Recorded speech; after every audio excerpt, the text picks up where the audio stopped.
Welcome to the Business of School podcast, brought to you by Cole Connect. Get ready for a journey of topical insights, engaging conversations, and maybe a few aha moments from the business, finance and technology side of schools. Cole School experts are your host, and with our guests from the world of education, we're about to embark on a learning adventure to support you in the business of your school.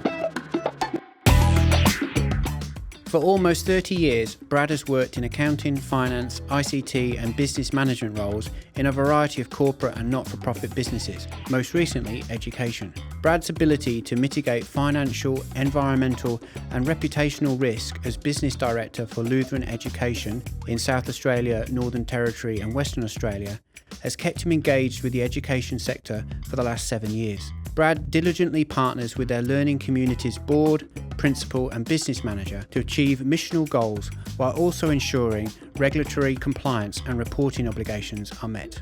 Hi Brad, we had plenty of conversations, but how good is it to actually get you here on the Business School podcast? Thanks for coming. Yeah, no worries. Thanks for having me, Kenton. I'm really looking forward to just looking at effectiveness of schools today and to delve into the experience you have working with so many schools. So maybe we start there. As business director with Lutheran Education, working with so many schools that you do, how do you go about assessing the effectiveness of a school? That's $1 million question, isn't it? Yeah. I guess from my perspective, I like to look at the organisational culture and the environment that the school operates in. Yeah. When I look at the organisational structure, I like to look at the effectiveness of the leadership of the school, their organisational culture, and what is their value proposition. Mm-hmm. So what sort of things do you identify? That's a good question. So from me, there's probably 3 key roles in a school. Firstly, there's the principal role, then there's the business manager role, and then there's the board chair role. It's like a beautiful little triangle of relationship there. And ideally, you want them to be bouncing off each other with ideas. And but each one comes to the party or to the table with a different skill set. So you've got your principal who comes as a teacher who's got a really strong background in teaching and learning, understands the school's context, understands child safety and well-being, and is often the face of the school. One of the problems that principals have is they've always worked in schools. Yeah, and it's almost, they have to have that CEO hat on, is a skill set which is a hard one to adapt to sometimes. Correct. And they don't always have the skills needed to run an organisation like a CEO would. So they might have some deficiencies in understanding financial literacy. They might not understand legislation from a compliance perspective. They might not have a marketing background. There's a whole bunch of things that principals don't have, and that's where the business manager and also the board chair come in. So a business manager ideally should have a really strong business acumen, come with business management or accounting background. They're systems and process orientated.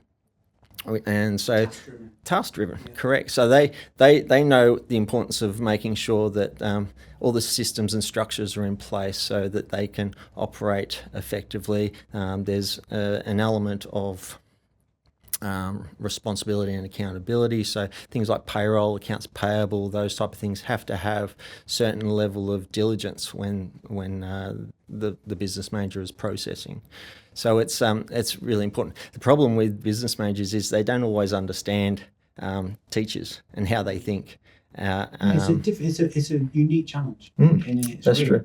They're often back office types, so they don't like to interact with teachers and people. They like to do their stuff in the back office. They do have a strong moral ethic, which is really important because they manage risk, and one of the big issues is fraud in a business manager's environment. So that's important as well. And the third relationship is the chair. So the board chair that's a big variable because the board chair often come from any sort of background, can't they? Correct. They don't always come from education, so they don't necessarily understand how a school works. They've often got a relationship with the school, whether it's through having a child coming through the school, or they might be part of the nearby church that's affiliated with the school. Or a local business person. That's right. So they come with a pretty variable set of skills, and sometimes they align with the school operations, sometimes they don't. One thing I would like to stress is they should have a strategic brain. They should be able to articulate strategy and keep the principal and the business manager accountable as well. So, 3 very distinct roles, 3 very distinct skill sets, but I like how you would describe them as a triangle. And one thing we've seen from working with schools is quite often the most effective schools is where there's really strong communication links between those 3. Yeah. And if one of those communication breaks down, you can see how it affects the whole whole school environment. I agree. So effective schools or ineffective schools often have 1 or 2 of those roles being ineffective. So either the principal or the board chair or the business manager aren't doing their job properly. They're not making decision making properly. They might be complacent. They might be focused on other things that aren't important, and that's when schools tend to get themselves into trouble. Yeah, and I think you at the outset you referred to culture. How is that monitored? How do you review that, and how important is that in determining the effectiveness of the school? Yeah, culture is everything. I think culture also comes from the top. So the principal should be driving a school's culture. Business manager and board chair have a role to play in that space, but the principal should drive culture. That's at the staff level, it's at the student level, and it's at the community level. And I guess a principal would be remiss in sort of not focusing on staff culture, because we know that staff culture filters down into the students, and then it filters back to the community, and that can have detrimental effects if it's bad culture. So we know. So what does bad culture look like? We all know what bad culture looks like, because you see it in the news and the press from time to time when things don't go according to plan, or dirty laundry gets aired in places where it shouldn't. What does good culture look like? It's hard to articulate, but we know when we feel what good culture is, we know it's there. Schools should be empowering their staff. They should be empowering their students to take risks. And when that sort of happens and it's in a safe environment, guess what? You've kind of done the hard yards. Yeah. And that has a compound effect on the effectiveness of what you're doing, educating your students and running the school as an effective business. So I'm reminded by the saying attributed to Dave Hurley, the former Defence Chief and Governor of New South Wales. He said, "The standard you walk by is the standard you accept." So principals and business managers and chairs, if they walk past behaviour that's not good, then and let that slide, that then snowballs into something a little bit worse. And I guess that then leads into a toxic culture. Staff then don't feel valued. They have conversations out in the marketplace, and then that starts to filter into the community. And before you know it, schools struggling with behavioural issues. There's all sorts of things that lead them to down a path where enrolments are declining, and then there's financial distress. So we don't want that. And how do these things have, in the schools you've worked with, have an effect upon the branding of the school? Can you want to expand a little bit more on that? Yeah. So I guess that's a good segue, talking about branding and word of mouth. Yeah. Word of mouth is really important in a school. We know that schools are based on relationships. So families want to be able to trust the school and look after their kid, and word of mouth is super critical. We know that staff, student and families are all brand ambassadors. And what do I mean by brand ambassadors? Well, whenever they're having a conversation with anyone out in the street, the person that they're talking to really trust them because they're connected with the school. So if they're saying something bad about your school over a barbecue or at the sporting field or somewhere like that, they're going to trust that what you're saying is true. So you want those brand ambassadors to be spruiking from the mountaintops how good you are. Yeah, bearing in mind we're in a very competitive market in the independent school sector as well. Yeah. Like it's more important than ever at the moment. Yeah, correct.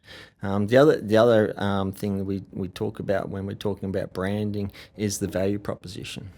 Okay. So what do you mean by the value proposition? So when I go into a school, I often ask them, all right, what's your point of difference? How do you differentiate yourself from the school down the road? We know that education, like it or not, is a very competitive market at the moment. Yeah. And you're selling it. Yeah. You're selling that experience of education. Correct. Schools are in the business of selling an educational experience. Now, some teachers don't like that when I say that, but that's a reality. We are selling a product, and we want to be able to articulate what that product is. And if a school can't articulate what that product is and what they stand for, then there's a problem, and schools often become irrelevant. Okay. And how does that value proposition that is adopted by everybody within the organisation, how does that sort of feed down through to the effectiveness of the school? Is that have a correlation or impact on how effective the school is and what they do? Is having everybody on board and understanding what the value proposition is, what we're here to do? Yeah. Key messaging is important. We often talk about making sure you understand who you are, what you do, and how to do it. And are you saying that to all of the stakeholders in the school, or is this just going to the principal, or is this something that's got to be throughout the organisation? Yeah, it starts with the principal and then it filters its way down. So branding is a promise of consistency. So if you're making a promise to your market and you're not consistent with that messaging and the look and the feel of that promise, then there'll be confusion, and potential families who you want as new enrolments, they won't engage because there's something not quite right. So you want to be able to articulate that promise of consistency. And what is things that can be done with schools where they're struggling with that? Are there any things that you advise schools to enact upon to try and pull that back and to make that change in the culture? Well, when we go into a school, we often get a third party to come and do a bit of a market perception or survey and understand from those community members who aren't necessarily linked to the school, who are potentially your new customers, what are they saying about your school? And then once you understand what they're saying, then you can start to address the underlying messaging and counteract that. So when you go in to help a school to assess their effectiveness, can you give us an idea of some of the tools you'd use with the leadership team to do that, go through that process? Yeah, so one of the tools we use, Kenton, is their lag indicators, but we often look at the financial results and some of the trends over time that we see. So enrolments are the key ones. Yeah. If we see in declining enrolments, then we have to start asking the question why, and we break that down by year level, and there's a whole bunch of analysis we do there. When we're looking also at viability and sustainability, we're also looking at maybe profitability as a percentage of income, so EBITDA. We also look at looking really at the financial effect. Yeah. Of the school. Yeah. How much cash they've got in the bank? How much can they buffer a storm? Because these things we're talking about leadership and culture and branding take 2 or 3 years, sometimes 5 years to turn around. It's a long-term plan. Yeah, it is a long-term plan, and communities have a long memory, so you've got to ride and weather the storm. So knowing how much cash the school's got at their disposal can help with that, and we want to be able to make sure that the working capital situation is good as well. So there's 3 financial benchmarks there. If we come into a school and we identify that there's an issue with leadership, or there's an issue with culture, then we can start to make some tough but fair changes. We've had some schools go through restructures to streamline their staffing structures and their cost structures, and in doing so, some of the underlying issues resulting in poor culture have been resolved as well. Then there's active marketing, which is speaking to the brand in the community and being smart about where you actually get your brand into. So obviously it's word of mouth, but is there some key places in the community that people are going to on a regular basis?